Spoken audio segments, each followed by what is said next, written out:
बदलते ज़माने के साथ लोगों का रहन सहन तो बदल ही रहा है, साथ ही जीने का तरीका भी बदल रहा है। आज कई लोग ऐसे हैं जो या तो किसी मजबूरी में, जैसे कि नौकरी छूटने पे या किसी के धोखा खाने पे अकेले रह रहे हैं, या फिर वो अपनी मर्जी से अकेले रह रहे हैं।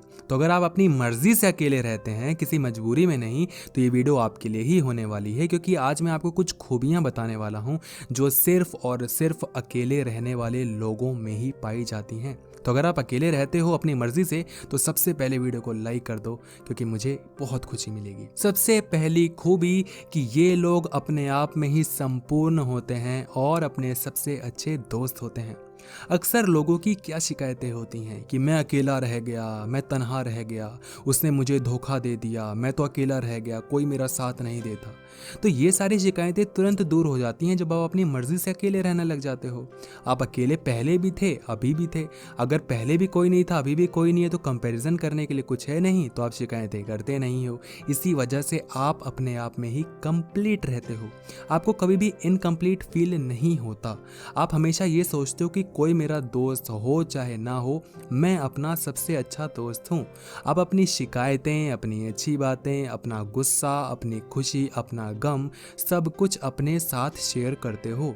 ये सेल्फ टॉक में भी कहा जाता है, या जिसको हम मोनोलॉगी कहते हैं, यानी कि खुद से बातें करना। अक्सर ये चीज़ें रात में होती हैं, हम खुद की बातें खुद को बता रहे होते हैं, अपने इमोशंस खुद के सामने जाहिर कर रहे होते हैं कि यार मुझे उस इंसान के साथ ये चीज़ नहीं करनी चाहिए थी, या कल मैं उस इंसान के साथ ये चीज़ करूँगा, उसको बहुत अच्छा लगेगा। क्या मुझे ये चीज़ करनी चाहिए? क्या मुझे वो चीज़ करनी चाहिए? यानी कि आप खुद को ही अपना सबसे अच्छा दोस्त मान रहे हो और खुद में ही कंप्लीटनेस ढूंढ रहे हो, संपूर्णता ढूंढ रहे हो। दूसरी चीज़ ये कि इनके अंदर कॉन्फिडेंस बहुत अच्छा होता है और ये बहुत ही ज़्यादा सकारात्मक विचार के होते हैं। पॉजिटिविटी एंड मैंने क्या कहा दूसरा, आत्मविश्वास, यानी कि कॉन्फिडेंस बहुत अच्छा होता है। गौर करो, मैंने ये नहीं कहा कि कॉन्फिडेंस बहुत ज़्यादा होता है, क्योंकि ओवर कॉन्फिडेंस बुरा होता है। कॉन्फिडेंस उतना ही अच्छा होना चाहिए जितना कि ज़रूरी है, जो कि आपके अंदर बहुत ज़्यादा और बहुत ही अच्छी मात्रा में बना हुआ होता है।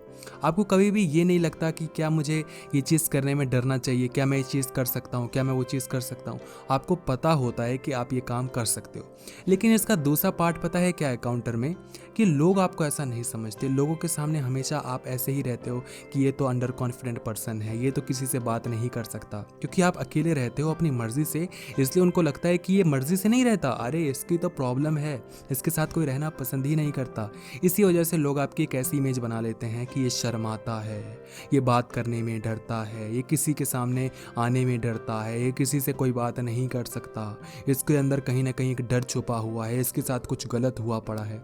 जबकि ऐसा कुछ भी नहीं है, क्योंकि आप अपनी मर्जी से अकेले हो। उनको ये चीज़ समझ में कभी भी नहीं आएगी। तो समझ रहे हो, पॉजिटिविटी आपके अंदर बहुत अच्छी होती है, क्योंकि नेगेटिव बनाने के लिए कोई इंसान होता ही नहीं है। अब अगर आपके 5 दोस्त होंगे तो आपके पास ज़्यादा चांसेस है नेगेटिविटी पहुंचने के। आपके साथ कोई है ही नहीं नेगेटिविटी पहुंचाने वाला इंसान, तो नेगेटिविटी आएगी कहाँ से? खुद ही के अच्छे दोस्त हो, खुद ही के अंदर कंप्लीट हो, तो सकारात्मक विचार भी करते रहते हो, खुद से बातें करते हो, तो जो भी नेगेटिविटी है वो भी दूर हो जाती है।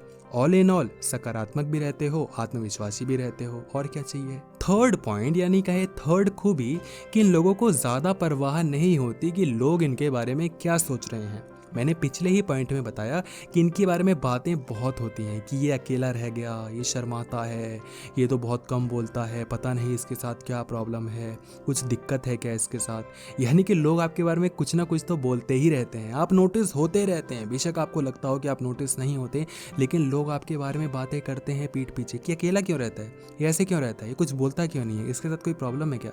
कुछ भी वो बोलते हो, लेकिन इसका सबसे अच्छा पार्ट ये होता है कि आपको फ़र्क ही नहीं पड़ता कि वो आपके बारे में क्या कह रहे हैं। या कहना चाहिए ज़्यादा फ़र्क नहीं पड़ता। फ़र्क तो सब इंसान को पड़ता है, लेकिन ज़्यादा फ़र्क नहीं पड़ता। आप ये कहकर छोड़ देते हैं कि ठीक है, लोगों का तो काम ही है कहना, लोग तो मेरे बारे में कहते ही रहते हैं, पहले भी कहते थे, अभी भी कहते हैं और आगे भी कहेंगे, मुझे फ़र्क नहीं पड़ता। और ये ज़िंदगी को ना पूरे भरपूर मात्रा में जीते हैं। अपनी ज़िंदगी को अगर जीना है तो इन लोगों को देखना चाहिए। ये अपने मन का काम करते हैं, खुद की मर्ज़ी से काम करते हैं, क्योंकि ये खुद के ही भरोसे रहते हैं तो खुद की मर्ज़ी चला सकते हैं। फॉर एग्ज़ाम्पल, अगर मेरे 4-5 दोस्त होंगे और मुझे घर पे अकेला रहना है, कुछ काम करना है, लेकिन वो मुझे ज़बरदस्ती करते हैं, अबे चल ना, मज़े आएंगे, चल ना बाहर घूमने चलते हैं, तो एग्जाम्पल ही दे रहा हूँ, लेकिन कहीं ना कहीं तो आप उनके इन्फ्लुएंस में आ गए ना। अब घर से आप बाहर जाओगे ही जाओगे ना अपना काम छोड़ के, यानी कि आप चाहकर भी अपनी मर्जी नहीं दिखा सकते। लेकिन अगर मैं अकेला हूँ, मैं खुद की ही मर्जी का मालिक हूँ, तो मेरे अंदर कोई है ही नहीं झांकने वाला, कोई अब मेरे पास मर्जी चलाने वाला इंसान है ही नहीं। मैं खुद की मर्जी का काम करूँगा, खुद के भरोसे रहूँगा और जो मन चाहे वो करूँगा और खुश रहूँगा। तो ये चीज़ आपके अंदर बहुत अच्छी होती है। नंबर चौथी खूबी कि छोटी बड़ी गलतियों से खुद को सिखाते हैं और भावनात्मक रूप से बहुत ज़्यादा मजबूत होते हैं। ये अपनी गलतियों से सीखते हैं, अपनी अच्छाइयों से भी सीखते हैं। ये जब खुद से बातें करते हैं तो ये पूछते हैं कि आज मैंने क्या गलत काम किया, मुझे आज दिन में ये नहीं करना चाहिए था, मुझे इसकी जगह ये बोलना चाहिए था, या जो मैंने इसको ये बोला इसकी जगह मैं चुप भी रह सकता था, काश मैं ऐसा ना बोलता, काश मैं वैसा ना बोलता। इससे इनको सीखने को मिलता है। इसीलिए मैं कहता हूँ कि खुद से बातें किया करो, और ये चीज़ तो आपके अंदर बचपन से ही होती है। तो सोचो कितनी अच्छी बात है। आप खुद को बताते रहते हो, हर एक राह पे संभालते रहते हो कि ये काम मत करो, वो काम मत करो। याद है जब उस दिन तुमने ये किया था सेम चीज़, तो कितना बड़ा आपको भुगतना पड़ा था इसका फल। तो प्लीज़ ये काम मत करो, ऐसे करो, वैसे करो।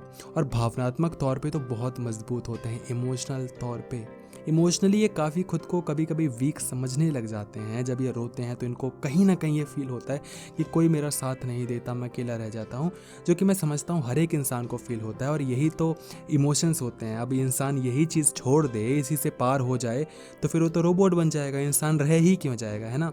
तो जो अंदर होती है ना एक ये इमोशंस होते हैं, ये तो दिख ही जाते हैं, मगर फिर भी आप खुद को भरोसा दिलाते हो और खुद को इमोशनली स्ट्रांग फील करवाते हो।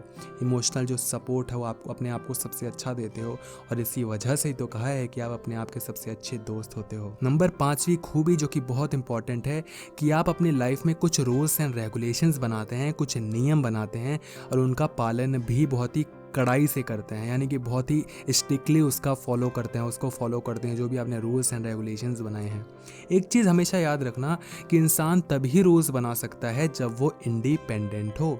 अगर वो किसी पे डिपेंडेंट है तो रूल्स कभी भी नहीं बना सकता, क्योंकि उसको सामने वाले इंसान को भी देखकर चलना पड़ता है। फॉर एग्जाम्पल, अगर मैं ये सोचूं कि मुझे रोज़ सुबह 5 बजे उठना है, आप 12 बजे ये लंच करना है, या 6 बजे ये काम करना है, और 8 बजे या 10 बजे सो जाना है, फिर सुबह 5 बजे उठना है, मैं इंडिपेंडेंट हूँगा तो इसको फॉलो करना बहुत ईजिली हो जाएगा। लेकिन फॉर एग्जांपल, अगर मैं रात में अपने दोस्तों से बात कर रहा हूँ, 12 बज गए, 1 बज गए, जबकि मैं चाह नहीं रहा था, लेकिन बात करने में इतना मज़ा आया कि बात होती रह गई, तो 5 बजे सुबह उठना क्या इतना आसान होगा? नहीं होगा। इसीलिए मैं कह रहा हूँ कि जब इंसान खुद के लिए इंडिपेंडेंट फील करता है, जब खुद इंडिपेंडेंट होता है, तभी वो रूल्स बना पाता है। दूसरी चीज़, जब वो रूल्स बना पाता है तभी उसको फॉलो कर पाता है। तो आपके लिए रूल्स बनाना भी बहुत आसान है, उनको फॉलो करना भी आसान है। एक एग्जांपल से देता हूँ मैं कुछ रूल्स, जो रूल्स की बातें कर रहा हूँ, कौन से रूल्स की बातें कर रहा हूँ। एक एग्जांपल समझना कि मैं ये जाहिर कर लेता हूँ, मैं ये नियम बना लेता हूँ कि मुझे लोगों से ज़्यादा फालतू बातें नहीं करनी, मैं सिर्फ उतना ही बोलूँगा जितना कि ज़रूरी हो, मैं ज़्यादा लोगों से फालतू बातें नहीं करूँगा, है ना। इससे क्या होगा कि जब भी आप किसी से कुछ बोल रहे होगे, कुछ बातें कर रहे होगे, और वो किसी की चुगली करने लग जाएगा, तो आप शांत हो जाओगे, क्योंकि आपको पता है कि चुगली नहीं करनी, फालतू बातें नहीं करनी, उतना ही बोलना है जितना इंपॉर्टेंट हो। ऐसे एक रूल ये भी हो सकता है कि मैं किसी इंसान पे हद से ज़्यादा भरोसा नहीं करूँगा। जब भी आप किसी पे बहुत ज़्यादा भरोसा करते हो तो आपको धोखा मिलता है। इसी वजह से आप ये डिसाइड करते हो कि नहीं, मैं हद से ज़्यादा भरोसा नहीं करूँगा, उस हद तक ही ट्रस्ट करूँगा कि जब वो इंसान मुझे छोड़कर चला जाए तो मेरा दिल ना दुखे, मुझे हद से ज़्यादा चोट ना पहुँचे, सो दैट कि जो मेरी इंडिपेंडेंसी है वो बरकरार रहे। इस वजह से आप ये रूल बना लेते हो। ऐसे ही रूल्स कुछ भी हो सकते हैं, नियम कुछ भी हो सकता है कि मुझे ये काम करना है, ये काम नहीं करना, मुझे सिर्फ ऐसे लोगों से ही बातें करनी है जो मैच्योर्ड हों, मुझे बचकानी हरकतें करने वाले लोगों से बात नहीं करनी, जो लोग बचपना दिखाते हैं उनसे बात नहीं करनी, उनसे दूर रहना है। कुछ भी आप नियम बना सकते हो। आप मुझे कमेंट बॉक्स में ज़रूर बताना कि आपके लिए आपके रूल्स क्या है। कोई भी 3 रूल्स ज़रूर बताना, और उससे पहले वीडियो को लाइक कर देना।